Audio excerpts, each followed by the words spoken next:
নমস্কার বন্ধুরা, আজকে রেসিপি হচ্ছে মাছের মাথা দিয়ে মুগ ডাল। কড়াই তেলের মধ্যে পেঁয়াজ আর কাঁচা লঙ্কাটা দিয়ে দিয়েছি। পেঁয়াজ আর কাঁচা লঙ্কাটা দেওয়ার পর হালকা ভেজে নিতে হবে। দেওয়ার পর গোটা জিরে দিচ্ছি। আর তোমরা চাইলে আগে জিরেটা দেবে, আমি জিরেটা দিতে ভুলে গিয়েছিলাম, তাই শেষে জিরেটা দিচ্ছি।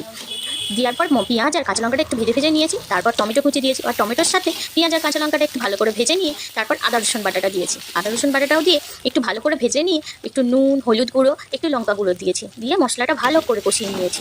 কষিয়ে নেওয়ার পর দেখবে টমেটোটা একটু গলে গেছে।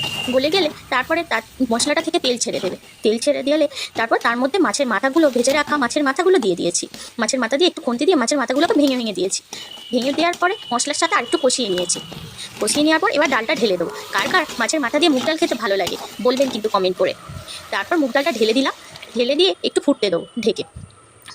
তবে একটু ডালটা ফুটুক, কিন্তু আপনারা কমেন্ট করতে ভুলবেন না। এই পুজোর দিনে বাড়িতে তো এরকম একটা মাছের মাথা দিয়ে মুগ ডাল রেসিপি হতেই পারে। দুর্গাপুজোর সামনে বাঙালির প্রিয় মাছের মাথা দিয়ে মুগ ডাল রেসিপিটা কিন্তু থাকতেই হবে। ডালটা ফুটে ওঠার পর একটু গরম মশলা আর একটু ঘি দিয়ে নেড়ে নিয়েছি। ডালটা আমাদের কিন্তু কমপ্লিট হয়ে গেছে। একটু ফুটে উঠলেই নামিয়ে নেবো। আমরা দুর্গা মণ্ডপে ঠাকুর দেখার সাথে সাথে বাড়িতে নানান রকমের পদে রান্না করতেও কিন্তু ভুলি না দুর্গাপুজো কটা দিন। তবে আমার ভিডিওটা যদি ভালো লাগে আর চ্যানেলটাকে সাবস্ক্রাইব করে দেবেন, আর ভিডিওটাতে একটা লাইক করে দেবেন। আজকের মতো